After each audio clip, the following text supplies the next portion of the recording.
Welcome back to Mostly Thriving. We're to the world that may look like we're thriving, but really we're just mostly thriving.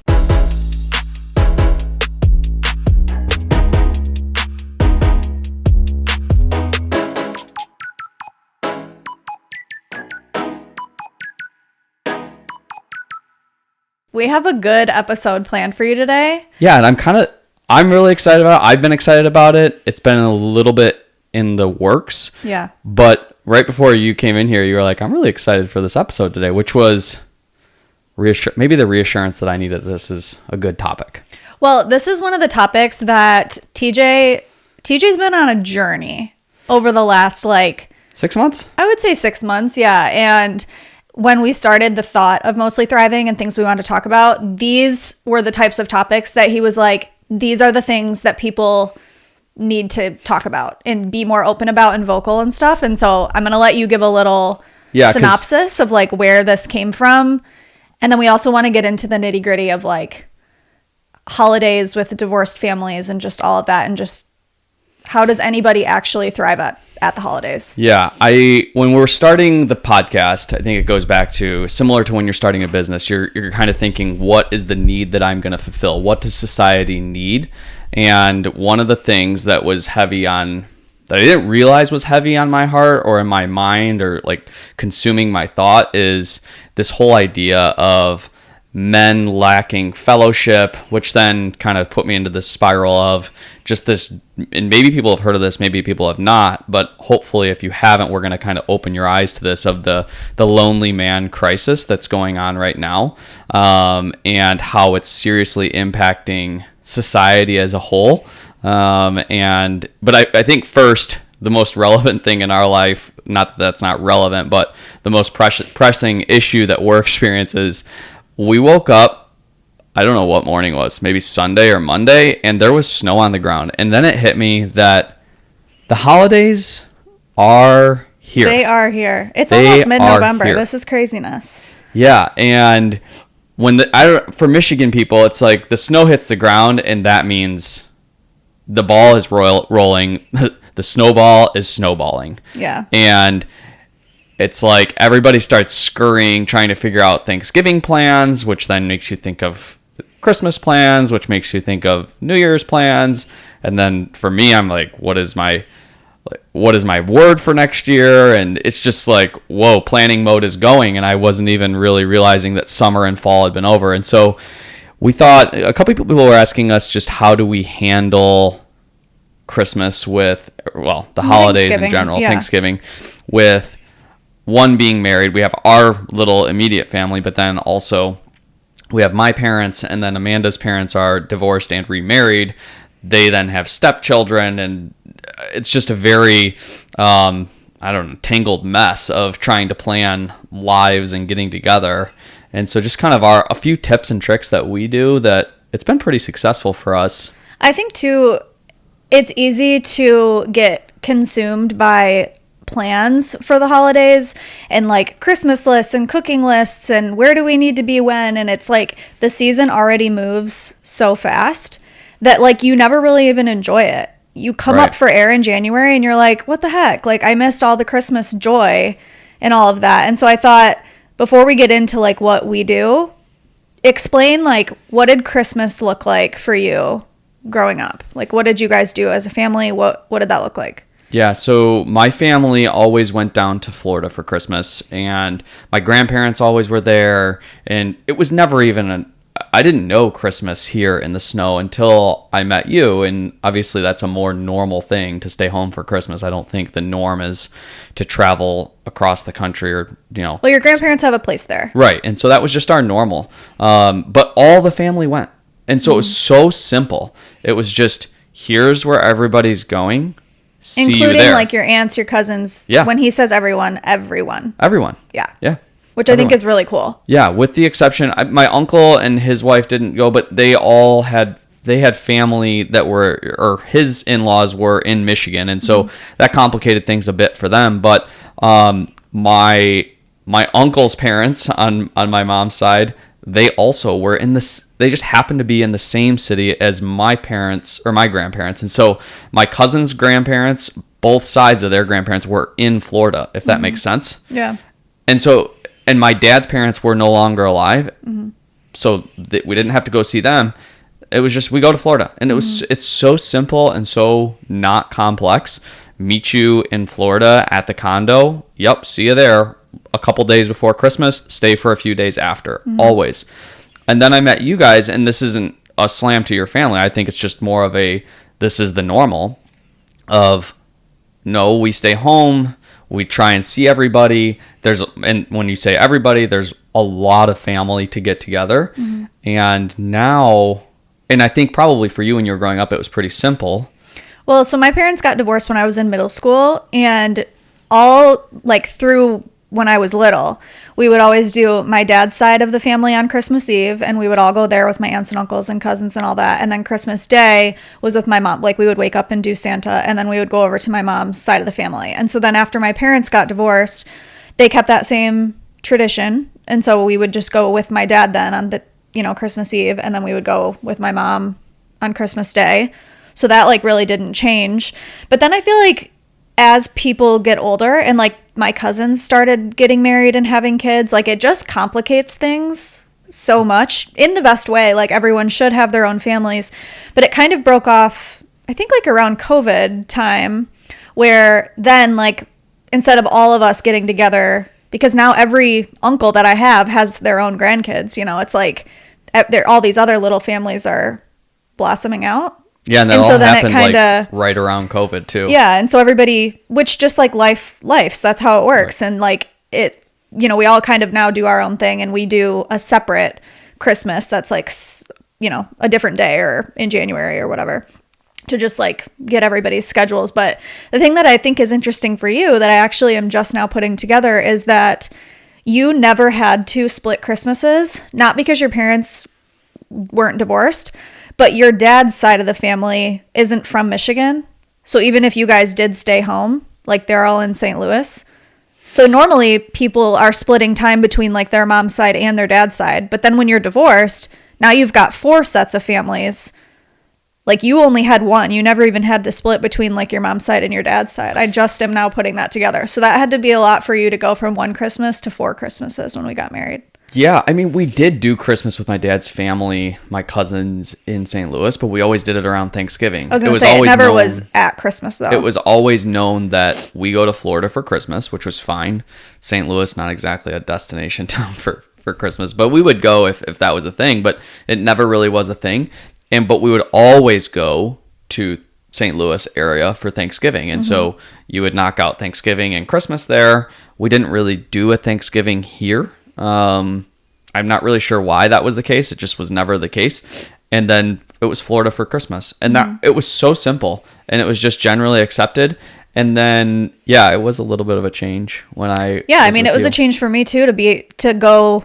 So I feel like had so many intentional conversations before we got married of what does married life look like when we have kids? What do we want that to look like? And I feel like one of the things that we do really well is we decide what works for us before we let other people in to influence our decision. Like if we're trying to make a decision on something, we decide this is what I think works. And then we bring that to our families and say, we're available X, Y, and Z. Instead of, I feel like there's a pressure on young families where it's like you're still obviously want to make your parents happy and be there with your family and do all of those things. But you're also juggling now someone else's families that are equally as important, and it just adds this dynamic of I already had, a bunch of different Christmases to factor in. And now we have your family's Christmases factoring in. There's this destination piece in yours. Like it just adds a lot of layers. And so I think it was important for us to kind of set that. I don't even want to use the word boundary because it's not a boundary, but we had to set what that looked like for us so that we could also stay sane. Yeah, and I think that we defined that right out of the gates. You even came down to Florida, I think, when we were engaged or when we were dating. One of those years, you came down to Florida and experienced it. So it's not like Amanda's going to Florida and is sitting there really missing her experience with her family. She enjoys Florida too. Oh, yeah. We miss the time, and even when we go down to Florida, we still get together with your family and make it a point. And so, I think, and I don't want it to seem like it's this negative thing, and boundaries, I agree, it sounds like a harsh word, but it kind of is that, of just, here's what works for us, and we're having to take care of your happiness, my happiness, your family's happiness, and my family's happiness, all in the matter of 2 months. And at the end of the day, I think what we walked away from after talking to this is that we need to choose grace over guilt when we talk about these things. As soon as we start putting guilt into people's minds, you're feeling guilty because I'm not making it to this Christmas party this year, or I have this commitment on the day that the family chose. You don't have to feel guilty. You don't have to feel guilty. You have to prioritize your commitment because you committed to that. I think that is a great thing of character right there, and going, I already committed to this thing. I may actually want to be at my family's thing more than that, but I committed to this, so I'm sticking to it. And guess what? We'll catch you next Christmas, or we'll catch you at Thanksgiving. We're going to see each other. And so, yeah, you try to prioritize it, but at the same time, keeping the peace of a guilt-free holiday is much better when, choosing to have that guilt and trying to achieve this picture-perfect Christmas holiday where everybody's together, gathered around the tree. Truthfully, that just isn't realistic. And if we set out with an unrealistic expectation of everybody will show up on the same day at the same time and bring gifts and be smiling, right, boy, we are setting ourselves up for failure, especially when then you add in the little ones to the picture of, I think we also talked about one thing as parents of young children now is that, not saying that you must prioritize us, but grandparents and brothers and sisters, siblings without kids, try to put yourself in the shoes of the people who are really in the whole trenches of new parenthood, managing nap times, managing meal times, managing the highs and lows of gifts that the kids get or that they didn't get, and how to, learning their emotions and how to guide the young children through this, and give the parents of young children grace through the holiday seasons.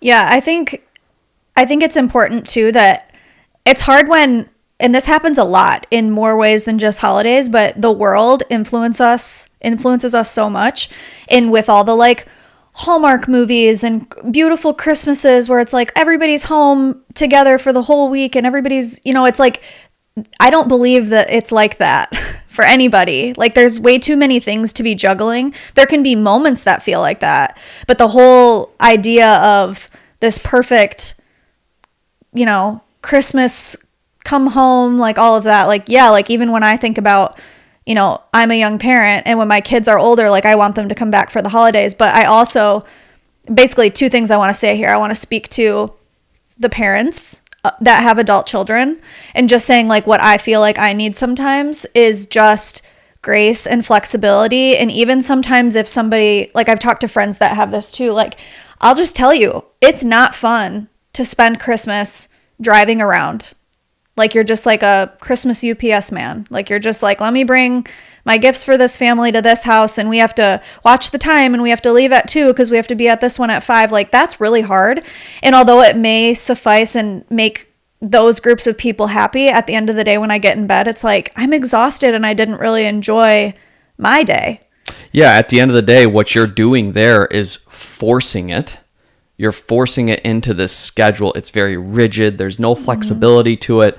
And when you force it, in my experience, is what happens is it's not genuine. And then all of a sudden, you may have the opposite effect, which is, I think, the opposite of what everybody's goal is. The opposite effect of, I don't really want to come to your Christmas. I don't really want to come to your Thanksgiving because it feels too forced. It feels like too much work. It feels like the expectations are way up here, and there's no way we're going to meet those expectations, let alone exceed them like I'd like to.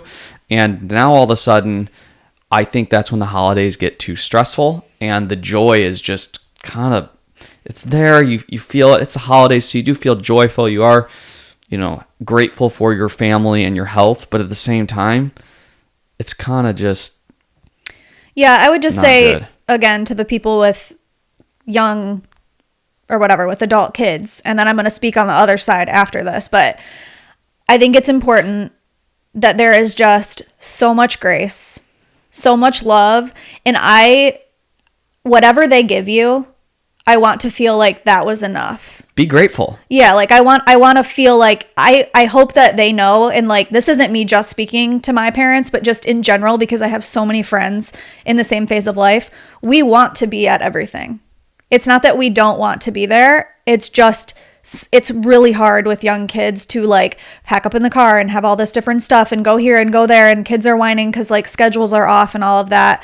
And it's easy to have this like passive aggressive mindset of just like you leave and you're like, I was there for a couple hours and I just felt like everybody was upset that I'm leaving, and like then it's like, I don't know. So I would just say give a lot of grace. And my family's done a really great job of, we recognize that, and with step siblings and stuff, like there's so many families to coordinate that we will sometimes, like if it works on Christmas, great. If it doesn't, we'll pick another day. And it just because it doesn't happen on the 25th doesn't mean that it's not special, doesn't mean that there's not joy filled. I would rather schedule it on a different day that works for most people so that we can have that without feeling rushed and everybody off to different places so that we can actually spend time together. Yeah. And that's what's worked for us super well. Yeah. And just a note on that, as business owners, the clinic, we do a holiday party, we do a Christmas party, but we don't do it until like the second week in January. So business owners, that would be my challenge to you all is, what difference does it make if your staff gets together on December 20th or January 15th? Well, I would say like survey your staff, because there is something festive and fun. Like I remember when I was working my corporate job, I did like that. It felt Christmassy and it was great. So if that works, yes. But if I would rather you do it in January and have all your staff be able to attend than do it in December where you only get 70%. If your goal is staff getting together and doing team building and enjoying each other for the holidays and doing some sort of fun activity, you have a much higher success rate at doing it after the holidays. Yeah. We had 100% of our staff so far for our Christmas parties. 100% of the staff showed up both times. That's great. Yeah. And it's so fun. It works. It's so fun. And that's the goal, right? Yeah. So now I want to flip it and I want to talk to the adult children. That's us. Yeah. I want you to also give your parents grace, because thinking as a mom and think of you with your children, the thought of having a Christmas day where like maybe your kids aren't there because they're, my two sons, if they're with their wives' families, like as a mom, that does suck. Yeah, that would be tough. Like that's tough. Like I want to be with my boys, but I also have to remember that like the Bible specifically calls them to leave their mother and father, to become one with their wife, and like to create their own family. And I feel like as a mom, it's our job to raise them. Like our whole goal as parents is we want kids that want to be with us when they don't have to be. After they turn 18, they go away to school, they get married. We want them to want to spend time with us, not because they have to, but because they genuinely want to.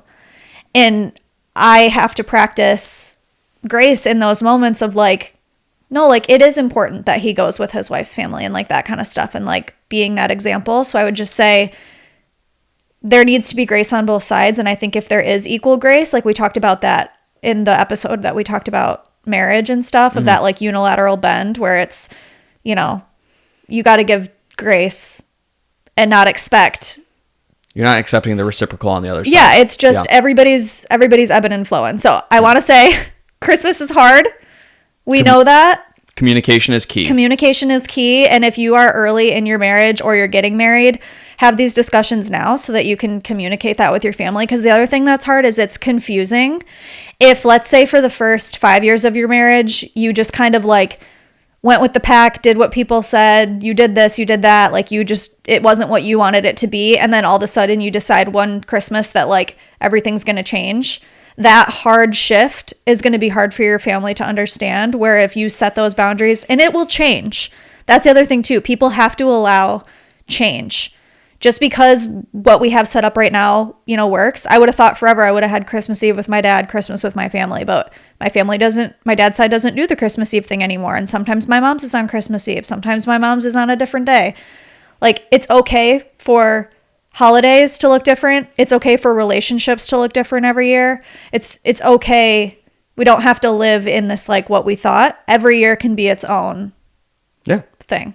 And I think that when we start living like that, a lot of the stress goes away if we're all in alignment. Yeah. It's a lot easier said than done, but again, we always go back to doing the inconvenient, having these hard conversations, taking the time to do these kinds of things is when growth happens. And if you're not doing it, you're going to just be in this spiral and never catch up. Yeah. Which I think kind of leads us into our next kind of our topic of the day is... Yeah. One thing too, before we move on, if you are someone, whether it's like divorced family or whatever, put in the comments what you do, what works for you. If you guys have other tips and things, like, we aren't saying that we have it perfect. And I do think we've learned a lot from other couples in our lives of all different ages. So we would love to hear feedback in the comments of how you guys feel about it. Do you resonate with what we're saying, like, as adults of young children or whatever? Yeah, I just think it's an interesting conversation. I think that helps too. I've even been, since we've started this podcast, I've been reading comments on other people's podcasts, and it's unifying to read comments that you are sitting there thinking yourself, and you're just like, oh, there are other people that feel this way. And even on this topic of the men loneliness crisis, I was reading some comments, and I'm going to read one in a little bit from a podcast that I was listening to, and I was just listening to it, and the guy who commented was 34 years old, and just that I was just, whoa, I'm 34. That relates to me, and the dialogue that he shared afterwards was just really confirming that maybe you're not alone in this. Yeah. And so, like, you're listening to us have conversation, but we want you to be a part of the conversation. Right. So let's go into the lonely man topic. Yeah. So I'm going to let you kind of give a... So I want to say this first, is that for whatever reason in this world, we've found ourselves to believe that if we say this, then this also must be true, which means that you are this. And I feel like the world of politics has done that. And I just want to say this episode is not intended for any political stance. And there is no intentions to say that if this problem exists and we care about this problem, that doesn't mean that we don't also care about this problem over here or the thousands of other problems that are going on. And so, because I've listened to some episodes I've listened to several episodes in the last couple weeks on the topic of men being lonely, and the response is varying from women. And even in some of our conversations we've had with people about this, is that we've just found that people have to be more open-minded about this. And that's where it does start right there. Yeah. Is that you have to be open-minded about these topics. And when somebody says there's a problem or they feel that there's a problem, they should at least be given the opportunity to be heard. And so one of the things that is combated... Before we even get into what you're going to say about it. Yeah. Because when you brought it to me, I didn't quite know what you were talking about. Yeah. So, like, give just and this is from your perspective of how you've been feeling. Explain to us what you mean by lonely man. What does that mean? Quite simply, I think that men are lonely and that they don't have other men in their lives that they can have a genuine, close relationship with, where they share vulnerability, where they can share their emotions. And men in general feel that they are supposed to be emotionless. Or if they show emotion, it's a sign of weakness, and women don't like that weakness. Therefore, I can't show it. And if I do show emotion and my woman likes that I show emotion, which I think you generally are appreciative when I show emotion, now I have to worry about other men judging me for showing emotion. And so I'm sitting here in this weird limbo of, I want to make friends. I also want to appease my wife. It feels more natural and way more weight off my shoulders to be emotional. I'm naturally an emotional man. But at the same time, society is telling me that men should be emotionless. They're supposed to be strong and leaders. And I think you definitely can be that while showing emotion. And I think that if you're not showing emotion and you're squashing down who you are and who you truly are, I don't think that you're being the leader that you truly, like, God's given potential to be. So Are you lonely? It's weird because in the sense of, am I lonely? Am I sitting here like twiddling my thumbs thinking, gosh, I wish somebody would text me? No, I'm not lonely like that. And I think that that's also kind of this, I don't know, the societal norm of what lonely is. It's this person sitting in their bedroom on a rainy day with no friends. But in the sense of, do I have that connection with other men that I think that we are called to have and that we're supposed to have? No, I don't. I don't have that. I've got some great friends, you know, and it was funny when we were talking about this once with Kayla and Griffin, and I said that. He was like, what the heck, man? And I was like, no, screw you. And maybe Griffin, if you're listening to this, maybe that's on me, maybe that's on Griffin, maybe that's on other men in my life, that we don't feel the ability to be vulnerable with each other. But ultimately, I guess this is just the call to action. Men, if there are men in your life that you think that could be, go for it. Be intentional. Take the shot. Be intentional. Women, go get coffee together. Women, go get their nails together. Well, I was thinking about this and I'm like, okay, as like a female and like you're my husband, when you say like I'm lonely, I'm like, well, what the heck? Like, you have me. But then when I like really think about it, I'm like, okay, if I think about the really good girlfriends that I have that like I can share anything with, I have like a handful of them. Yeah, I think that everybody should have. Yeah, I do. It's not that I can't come to you with things, but there's some things that you just like want to chat with the girls about. And right. You should have that as men. Right. And I think that men are very surface level with their conversation. They talk about sports. Did you catch the football game last week? Did you? Mm-hmm. And I think those are great things to talk about. I think they're great things to bring men together. But I think those things also kind of stand in the way of, or are a placeholder for us not getting to the next level of depth of, how are you doing with your wife? Yeah. I can't come to you and be like, yeah, I'm really struggling with Amanda. She doesn't do this, this, and this, or it drives me nuts. And like, if I say that to her, obviously she's listening to me, and that's like our way of working on those things. But it's not that, hey, I'm with you. I'm with you in this. Like, I've gone through things like this. I tried this with my wife, who is also very similar to your wife. See if you can gather some advice from another male who's gone through that. They don't necessarily have to be older than you. They might be younger than you. I think it's really good to mentor people below you and things like that. If you're listening as a man, comment, and do you have like your core group? Like, not just like your bros that you text and like that kind of stuff, but do you have somebody that you share your struggles with? Do you have somebody that holds you accountable to things and, you know, brings you closer to God, or brings you closer to the things that, you know, are important to you, helps strengthen your, like, that iron sharpens iron. Like, yeah. Do you have that in your life? I also want to say too, is that I think that many times you and I reference our faith, and I think that even people who are not Christians need this. Oh, yeah. And for you and I think that it's a women's Bible study that really brings you closer together. But somebody who's not a Christian, or I do think it's important that this stretches across all religions, and it's really important for men and women to have, I think, 1 to 3 close friends. I think that having 1 to 3 close friends is better than having 15 mediocre acquaintances. What do you consider like a close friend? Like, what is that? What are you considering that? So one of the things I was listening to was saying, who do you talk to on a weekly basis? Who do you talk to on a monthly basis? Who do you talk to on a quarterly basis? And who do you talk to yearly? I think that the 1 to 3 are the ones that you're talking to on a weekly basis. It doesn't have to be every day. It doesn't have to be a phone call every day. It's just somebody who you may go back and forth with. But I feel like you have weekly. That. No. You have people that you talk to weekly. I don't talk to other men weekly about vulnerable things at all. So there is a caveat. Yes. Yeah, that's what I'm saying. Yes. So, yeah, I was just like, in depth, defining. A deep conversation. Yeah. Okay.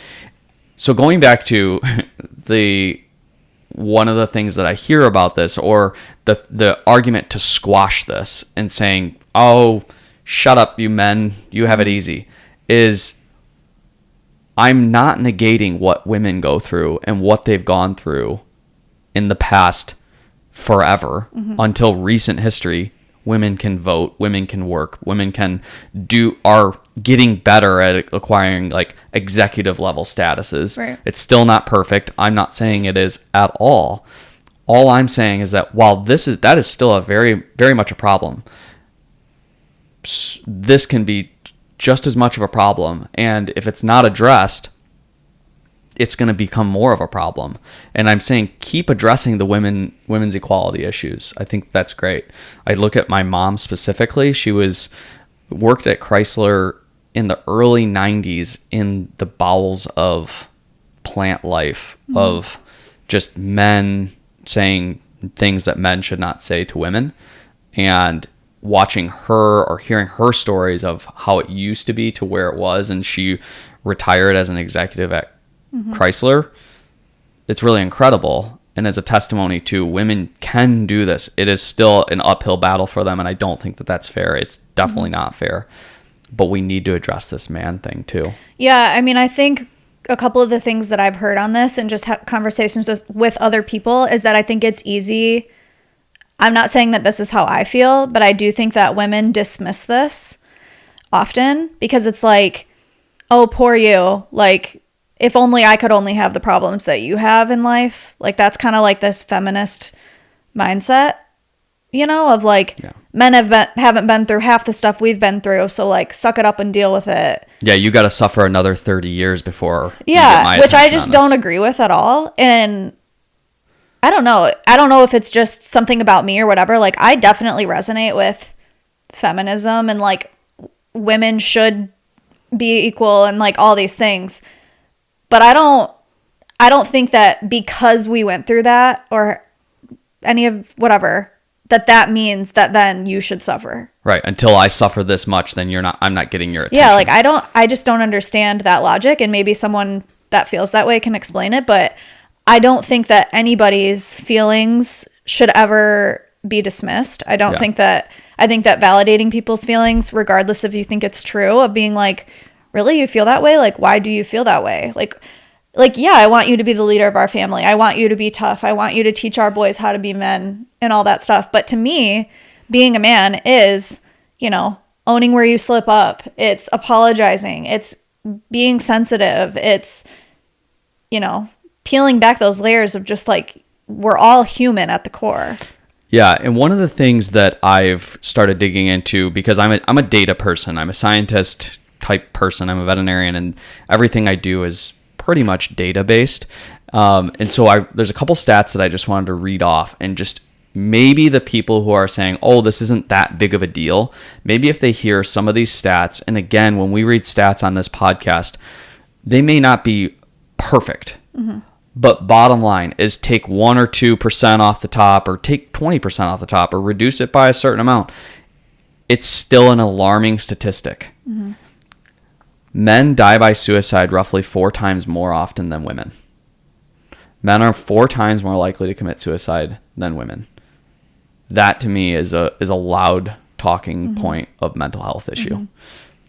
Men represent 95% of mass, or more. There's studies that say 95 to 98% of mass shooting criminals. Yeah. That's crazy. Men represent 75 to 80% of violent crime. And the most common thing that links all of these things together, reportedly, and now the U.S. Surgeon General has declared an epidemic of loneliness in the world in general for people. But the most things that all these men have in common is a life of isolation and lack of connectivity to peers. I'm not saying that if you don't get in a church group, you're about to be a mass shooter. Obviously, that's not the case. I think that there's a lot more, and that's a much more complex conversation.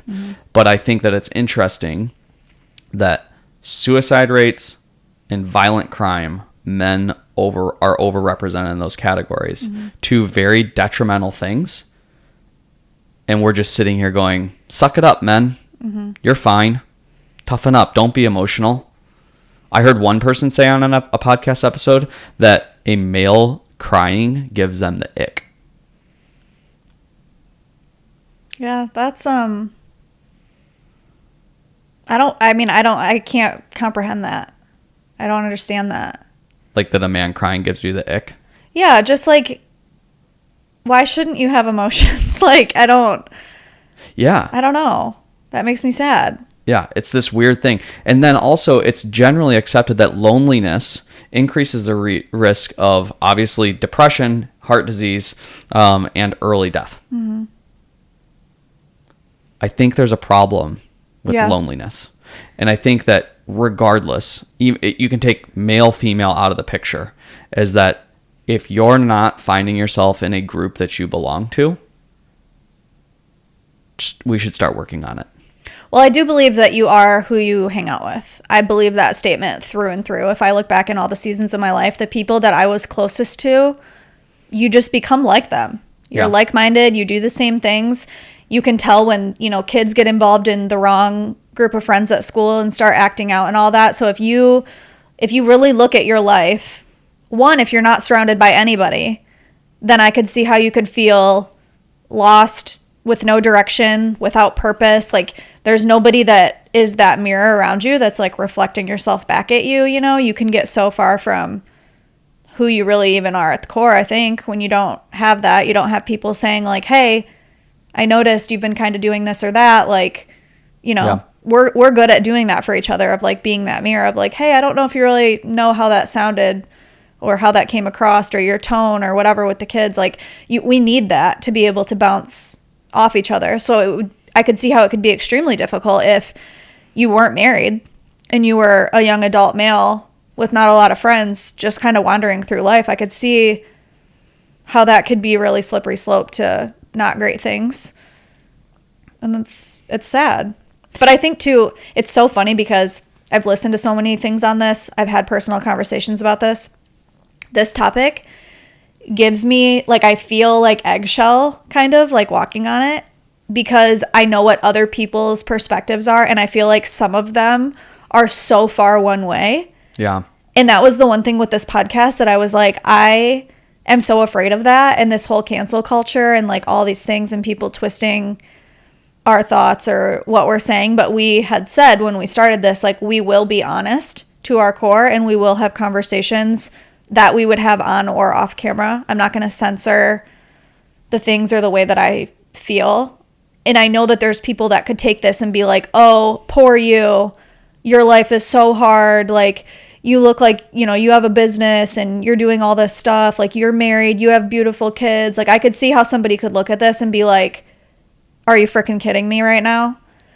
But it's like, if you take away all the layers of all that stuff, like, nobody is really fully thriving. That's the whole point of this, being like mostly thriving. And sometimes it's like, I'm not thriving.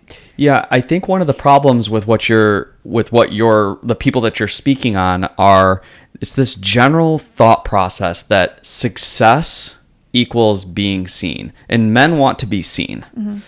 And basically the world and people have associated being seen with being famous, having a nice house, having a lot of money, climbing the corporate ladder, having a successful business, and all those things are really, really great. And I wouldn't trade them for anything. I would trade them for one thing, and it would be to have relationships with people. Mm-hmm. Being seen is getting together with a group of guys who truly know you, a group of women who truly know you, and you can be vulnerable with them.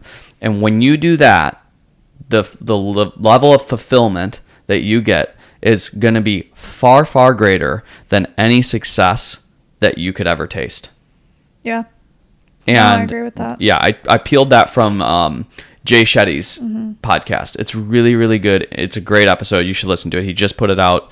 And I thought it was very, very interesting to talk about the society's definition of being seen is linked with success. Mm-hmm. But I would challenge that. And this is what they were challenging and saying, no, that is great. Do those things. But success is more defined by the relationships that you've developed by being a good human, by helping people, being a kind person, being vulnerable to people, and building those relationships. Yeah, I mean, I would much rather have 3 people know me than like 100 people see me. Definitely. Like, I want to feel truly known. Like, that's the core of all the relationships that I want to build, is like, I want people to truly know me and know my heart and know my character, and it be reciprocated. Like, I also want to know them. Which is crazy for you to say, because you're sitting here with over 1 million followers on social media who, yeah, they know you for what you do, but the fulfillment that you get from a friendship like Kayla, like Carly, like your small groups, I don't think that it touches the fulfillment that you've gotten out of Instagram, which has been great. Yeah. We live the life we live because of that. Right. Yeah, it's interesting. One of the things that I've always found that I've kind of been digging into is that we were kind of talking about how women have, let's go get a coffee, let's go get our nails done. They've got activities that women do. And men, there's no reason men can't do those things. I'm not saying I'm going to get a pedicure tomorrow with a couple guys, but I mean, if they wanted to, I would. Right. But at the end of the day, men basically relied on organized sports or organized clubs or organized activities all throughout their lives, whether it be football or baseball, hockey, all these organized events. When I was a kid, I was a gymnast, and so 4 to 5 days a week for 3 to 4 hour periods, I would go, and there were my friends right there, planned out right in front of me. It took zero thought. They're right there. All the way through high school. And then college happens and you join a fraternity, or I did flight crew or whatever club, or still in an organized sport. Again, there's your guys right there. And then I think and for me, I'm finding that ages 30 to maybe 45, there is no organized thing for men. It's never thought about that. It's very, very hard. For instance, at our church, I'm in 2 men's groups because I'm trying to actively pursue this. I'm trying to challenge myself and do the inconvenient. 6:30 a.m. on a Tuesday morning. Well, and what's funny is you guys don't know TJ as well yet. He is like the definition of that Drake song that's like, no new friends. Like, we always joke. That's like, how I was, yeah. I know. And TJ was just like, I don't need friends. I don't want friends. Like, I don't, like, because there's so much work. Yeah. Right. Because there's so much work. And so I'm only saying this because for him to be joining 2 different groups, being super intentional with men in his life, like, he's on a journey. Well, I did this, so I was like, one of the things that I was wanting to do was do a Bible study. And it was, so I tried to get a group together, couldn't find anybody. And so I was like, well, screw it. I'm just going to do this myself. And it's all about being authentic man. It's called Authentic Manhood. And in the first video of the Bible study, there go, you need to do this with a group of men. And I'm like, excuse me, where do I find those? Yeah. And so, okay, fast forward. I join a group I do a Bible study Tuesday morning, 6:30 a.m. Again, doing the inconvenient, getting up and going in the freezing cold, do a Bible study at 6:30 a.m. I get there and it's great. We're reading through the Bible. But the average age in that room has got to be 56 years old. So I go, okay, well, I'll join one at night. Maybe the guys my age can't do the 6 a.m. I'll join one at night, 7 p.m. Again, great group. Love doing it. I'm actually doing it with my dad, which is really fun, really cool.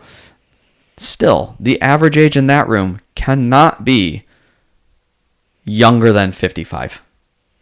Yeah, Where are the men who are 30 to 45 years old? I think that they are lonely. They don't want to step out. They don't want to be vulnerable. Or they do, and there's just no space for them to do it.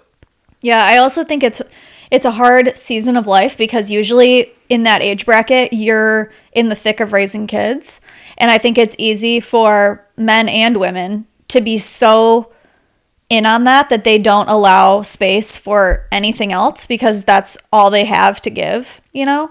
But I do think it's important, and I think it's funny how God works, that when you do make that intentional time, even though it feels like you don't have the time for it, it feels like it's super inconvenient and just like you could be giving your time to other things or you don't have the time to give to it. It's funny how he shows up in those moments of like making the most of that time. Yeah, I certainly am taking things away from the Bible studies, and I think they're really great. And I'm just I'm waiting for that click to happen. But I'm putting myself out there. I'm putting it out there saying, you know, Jesus, if this is what you are intending me to do, or if I'm feeling lonely, what do I do? And I think he's pretty clearly said to me, it's this men's loneliness issue we need to focus on. That's what you're experiencing. And if you don't put yourself out there, it'll never happen. And so that's what I'm doing. And so, I mean, even if like somebody's listening to this, now we have like 8% men listeners on this podcast, but like if people are in this area, but they know that women that are listening know that their husbands struggle with this. I'm down. Like, let's get a movement started. Let's do it. Yeah. Maybe too, like, just throwing it out there. If you're local, like Oakland County, like maybe there's like a men's. Yeah. Maybe group. I need to be invited. Invite me, please. Invite TJ to your group, or maybe you guys start a group. Yeah. I don't know. But I do think that there's a point to that too, is that I think a lot of women, and even when I brought it up to you, is that we're in Michigan, by the way. I don't know if we've ever said that for people that are listening. Yeah. But I brought it up to you. I just said, I do have this level of guilt of if I want to go do something just for me or just with some men, I don't feel that that's as accepted by you. And you've been very supportive of me doing this ever since we talked about that. Yeah. But I do think that a lot of men feel that way. And so my challenge to women and wives or girlfriends, fiancés, whatever it is, reach out to your man and ask him, who are your 1 to 3? Who are your 1 to 3 guys that will get up at 3 a.m. if they called and would be there to help them? If you're struggling with something, you're in a crisis, whatever it is, do they have 1 to 3? And my goal right now is developing the 1 to 3. Yeah. And I would venture to guess that half of the men in this world do not have the 1 to 3. Yeah. Maybe they do. Yeah. Maybe it's a lower, that's just my stat that I'm throwing out there. But and maybe it's too, it's like, maybe you do have that person, but like life has just like gotten in the way a little bit, and you've distanced a little bit just because it's busy and work and all these things. And maybe that just means that this week you're just going to like make one intentional phone call, send one intentional text message of just like checking in on them, or setting a plan of when you're going to see them next. Like, it's really easy to be like, oh yeah, we should get together. I feel like women do that a lot. Like, oh yeah, text me. And then you just never do it. Never amounts to anything. So maybe my challenge, men and women, there's got to be a person that's been on your heart that you've been listening this whole time. Or maybe there's not. And if there's not a person that you could, like, if I say right now, like, who's the one person in your life that you feel like you need to connect with right now? Whoever that person is, maybe pause right now and just send them a text. Hey, I'm thinking of you. Like, literally, that's it. And if you can't think of a person, then maybe that's a sign that, maybe I do need to, put myself out there a little bit more, or maybe you're trending towards loneliness. Yeah. And I think it's important to be honest about it and be vocal. I know that, like TJ was saying, he didn't share it for a long time because I think he was still internally processing it too, but it's better to be vocal about it and how you're feeling. And I know that you've said this, like, as a man, it's hard to be like, I feel lonely. Like, that's a hard thing to bring up. The world makes you seem like you have to have everything together all the time, taking care of everyone. Well, especially men. We're supposed to be the provider. We're supposed to be the rock. We're supposed to be this thing that's so stable in a storm.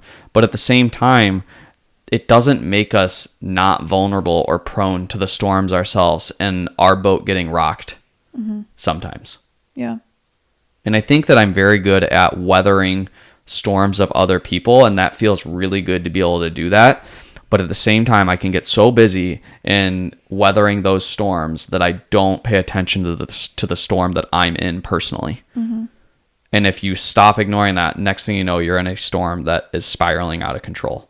And I don't feel like I'm spiraling out of control, but I think that some probably are or are on the verge of it. And if we don't do anything about it, these stats that I read earlier, some of them, I don't know how they could get worse, but they are going to get worse. Yeah, I think it's important when you're trying to build this like brotherhood of men that are building each other up and all this stuff, that you just like make a plan. It's easy to be like, yeah, I want these things, but it's like if you're just going about your day to day and you haven't met those people yet, or you haven't made the space for it, nothing's going to change. And so for you, it was like signing up for a Bible study or signing up for a small group or whatever. And if you're not a church person, like, that's fine too. Like, maybe for you that looks different. Maybe it's going to the happy hour for your work that they do so that you can meet like a different coworker that maybe is going to bring value to your life. Like I do believe, whether you're religious or not, I believe that God does put those people in our paths that we're supposed to meet. But I wonder how many of those people have been placed in my path that I just missed the opportunity on. You know, we were talking about this at my small group last week of, let's say like you get to heaven and they're like walking around and they're showing you, you know, welcome, and showing you all the stuff, and they take you to this room and there's this room full of boxes. And then on the top shelf, there's one that says Amanda, and I'm like, oh, what's in there? And they're like, oh, don't worry about it. And I'm like, no, I want to see it. And when they give me the box, it's like, these are all the things that God had planned for you that you missed, you know? Can you imagine that? Yeesh. And that just, it makes you want to live so different. It's like, what if there was a box and it was like, the people that are in there would have been like your ride or die, like the most fulfilling friendships ever. And you just missed it because you didn't. Yeah, they talked about that at church a couple weeks ago, didn't get to your workout class 5 minutes early to say hi to someone, and maybe that person, you know, you spark a connection, like. Or you got there early and you saw them and you knew you should say hi to them, or right. This person looks like they need a friend, and you didn't. Yeah. That person, could have changed their life. They're talking about the power of invite, or the power of, you know, stepping up and showing up. I think ultimately friendship and fellowship is not a passive thing. It doesn't just happen. It's a skill. It requires intentionality. It requires vulnerability, and it requires a level of discipline to do those things. I think that one thing that we all need to do is just be the kind person. Yeah. Be a kind person. Be more of a value add to society than a value suck. Yeah. And the way that you add value is being kindness and helping people. And I think that is an attractive characteristic that brings friends in. And when people see you doing things, I was listening to one of those podcasts and the guy was like, if I see like an older couple that looks like they're just thriving and doing really well, I'll walk up to him and be like, hey, you look good. You're doing a good job. That's it.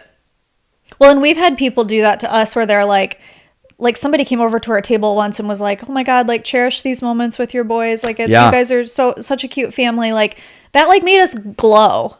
Yeah. And that took 2 seconds for them to say that. So like if you see someone, like give them a compliment. Because in that moment, we could have been like having the worst dinner ever with our boys. They were being nuisances and just being crazy at a dinner table. And if somebody comes over and goes, I've been there. I really miss that. And what you guys are doing, you're doing a good job. Yeah. Whoa. That feels good. It does feel good. And it feels good to do that. That's that being seen thing. Yeah. It wasn't, wow, you look like you make a lot of money. Yeah. Wow, that car's really nice. Wow, that business is doing well. Nothing mentioned there. What was mentioned was, you're doing a good job being a good human. That feels good. Yeah. Nothing feels better than that. Yeah. So maybe that's another like little encouragement for the week, or a little task that I'll give you. And I'm going to do this too. But before the next podcast episode, let's both agree that we're going to do this, and you guys do it too. I'm in.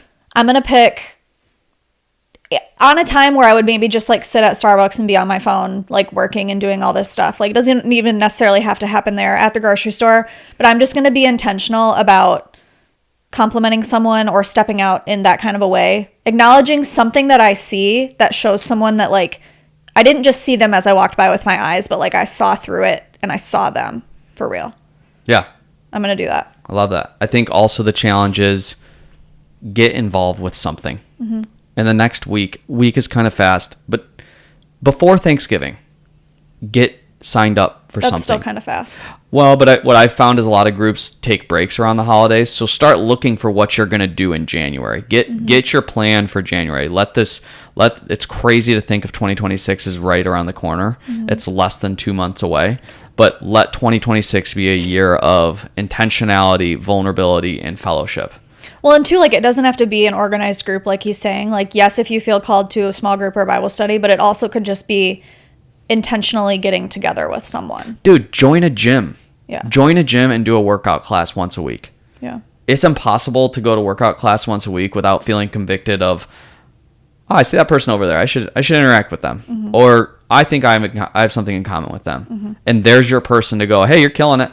Yeah. You show up every Tuesday like I do. Or even like your shirt. Like I'm sure there's people watching that know what that shirt is. It's from Jocko. if you saw someone at the grocery store and you'd be like, hey man, I love Jocko, I listen to him too. Like just one connection point. Or like you got a Red Wings hat on, like, oh yeah, like we have tickets, we love the Red Wings, like do you go to games? Like just more intentional conversation. When I was at Starbucks the other day, I watched these two people. I was just working and he sneezed. She said, bless you. That's where it would have stopped for me. Then he said, yeah, my allergies are so bad right now. Again, I would have said, oh, I'm so sorry. Like, hope you feel better. Allegra. Yeah. But instead she said, what are your allergies? They talked for 20 minutes. They got into like all kinds of things. It's like my grandma. Yeah. But like, I'm not going to I don't have time to have a 20-minute conversation like that. But like, but that kindness. She genuinely cared. I would have just been like, bless you. Like, she genuinely cared and saw him. He had the sniffles. Wow, you should try some Vicks Vapor Rub. Let me go get it for you. I'll buy it. Yeah, but it was, I mean, they were talking about not even things related to allergies, but it's just funny, like. But that's how it starts. And now I bet she'll run into him there again and be like, hey. And now, like, there's I don't know. Whatever. That's beautiful. Like, that is really beautiful. Yeah, it was really cool. That's how it starts. It does. Wow. Okay, so those are ending. These are our points for you. Think of who those 1 to 3 might be, men and women. Give grace to the men in your life and check on them. Ask your husband, sit down intentionally and ask him, how are you actually doing? What are things that you're struggling with right now? And like, how can we help you to be better? They are struggling with something. Yeah. We all are. It's also important as a wife who has had to work on this and still is working on this to be a safe place that they want to bring their struggles to, because it's easy for, and we've talked about this, for TJ to feel like, I don't want to bring this to you because I don't want it to like start this argument, and not that I'm like not going to be supportive or hear you, but you have to be like a soft place for people to land that do have struggles, or they will never bring them to you. And be ready, because this is a not natural thing, and most men don't know how to express this well. I've been getting better at it, but initially it might come off harsh, brash, and maybe a little bit offensive to you, but know that that is a part of the process. Yeah. If you meet their harshness and brashness, guess what? They're not bringing it up again. Yeah. They're not. There's no way, because that vulnerability that they felt like they just expressed was squashed. All right. So end of the day, we've given you some action steps. Hit us in the comments. Maybe if you've done those steps, hit it with just a done. Just let us know. Like, are people feeling this? I know I am. I'm going to work on it this week. I'm really excited about it. If you're local to the area and want to get something together, or feel like your man needs something to go to, you can DM me on my Instagram or Mostly Thrivings, and maybe we'll get something together. I have no idea. Yeah. But like, I'm down. Yeah. I'm down. I don't have time, but I'm down. Yeah. I'm also so excited for next week. We have our first in-studio guest. Don't say who it is. We have our first in-studio guests, plural. There's 2 people coming in. I know you know who they are. I'm so excited for them to be our first guests, and we have so much to talk about, and I'm so excited. That's going to be fun. The only hint I'll give you is that... No hints. Okay. No hints. Let them guess. Okay. Let them guess. I'm excited too. It's going to be so We haven't good, seen them in a while, too. I know, we haven't seen them in a while. So it's going to be fun. But you guys can listen on all major podcast streaming platforms: Spotify, iHeart, Apple Podcasts. What's the other one? There's one more. I don't know. Anywhere you get your podcast, or you can watch, if you want to watch the video, on YouTube or Spotify. So comments, subscribe. It helps us a lot. Ooh, that got me so excited for next week. Cool. Okay. We'll see you then. Okay, bye.